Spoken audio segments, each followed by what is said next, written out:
Conversei com o Gabimaru sobre espiritualidade e ele ficou prestando atenção porque tem muito a ver com o que a esposa dele ensinava para ele, ou talvez não, a gente ainda não sabe. Eu vou falar sobre os aspectos espirituais que ocorrem no decorrer dessa primeira temporada, sem dar spoiler do mangá que já foi finalizado, mas primeiro me acompanhe na prece de início. Façamos todos os nossos esforços para que esta seja a nossa última encarnação aqui neste mundo e sermos merecedores de reencarnarmos em lugares mais felizes na próxima vida, porque aprendemos a perdoar e a amar. Amém. Bom, os filmes, séries e animes mostram a realidade espiritual e universal.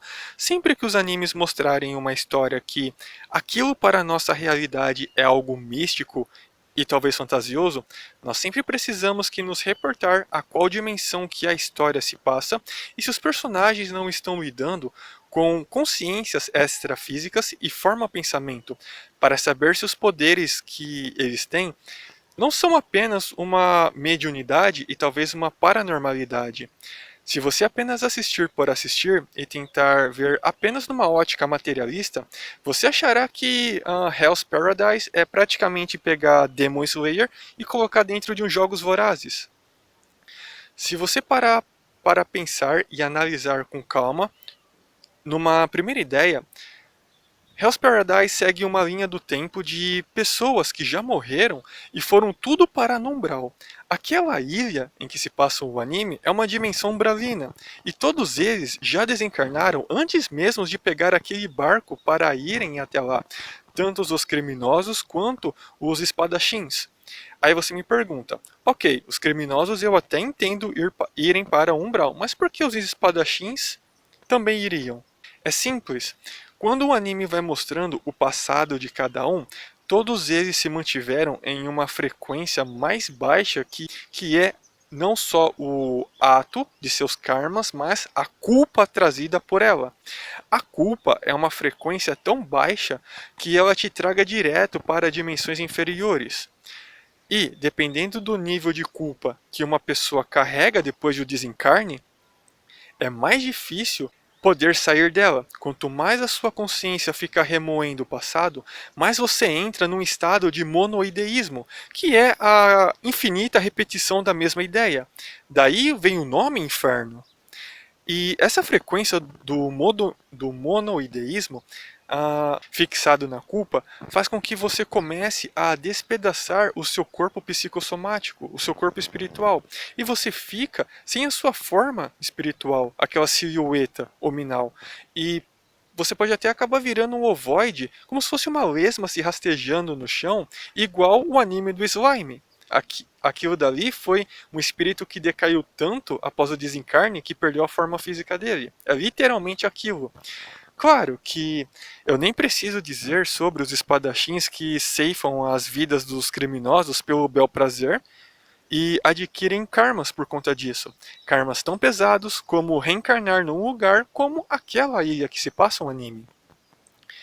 Sendo aquela ilha uma dimensão do umbral, ela é composta por espíritos desencarnados e criações mentais, também chamados de forma-pensamento, como eu disse anteriormente, e o que dá forma a todos aqueles seres, além dos que já são espíritos, são as criações mentais geradas pela psicosfera daquele ambiente.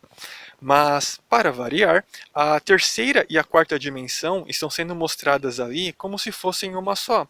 A terceira é a nossa dimensão de espíritos encarnados em corpos físicos, e a quarta dimensão é a dimensão dos espíritos desencarnados.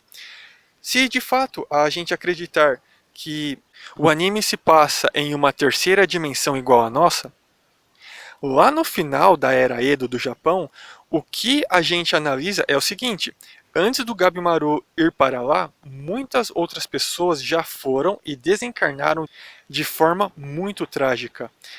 A forma como eles morreram na ilha contaminou tanto o ambiente astral daquele lugar que, por ação e reação, resultou na mudança de uma natureza hostil, como insetos gigantes, os monstros e tudo mais. A terceira dimensão refletiu na quarta dimensão e vice-versa. Porquanto os pensamentos, sentimentos e energia desequilibram não só a gente por dentro, mas ao nosso derredor também. Diga-se de passagem, é a mesma coisa da floresta do Exame Chunin, lá da época do Naruto clássico. A frequência de medo, raiva e o desejo de cometer assassinato resultam num lugar totalmente doente. Os animes mostram, como de costume, apenas a terceira dimensão. Mas, se a dimensão material já fica assim, imagine a quarta, que tem muito mais coisas que a gente não estamos vendo. Agora, em uma segunda ideia, e se por acaso os personagens não morreram e chegaram vivos naquela ilha, por que existiria um lugar como esse no mundo? É natural que se dê um nó na cabeça de quem não tem esse conhecimento, mas há muitos mundos por aí extremamente parecidos com a Terra, e é perfeitamente possível que haja um lugar em outro orbe planetário, tanto nessa ou em outra galáxia, dessa forma. Hell's Paradise não precisa necessariamente se passar no planeta Terra. Há inúmeros planetas de expiação e provas iguais ao nosso por aí. Aquele lugar pode existir de propósito, porque se você olhar a moral e o nível evolutivo dos que estão ali, são espíritos na primitividade da evolução espiritual que ainda não conhecem o valor da vida. Para existir um lugar como aquela ilha, é porque a frequência do mundo, tanto o nosso ou quanto um outro que seja, é extremamente baixa. Tanto que aquela época de guerra em que se passa o anime é extremamente favorável para que exista um lugar como aquele, quanto em um outro orbe planetário para que abrigue criminosos cósmicos, que para saudarem os seus débitos, tenham que ficar reencarnando e indo para aquela ilha, pelo que fizeram por conta de suas vidas passadas. Beleza? Me acompanhem na prece de encerramento. Cada uma dessas pessoas são nossos queridos e amados irmãos, e aos irmãos nós damos apenas o amor. Muito obrigado por terem ouvido até aqui, fiquem todos com Deus.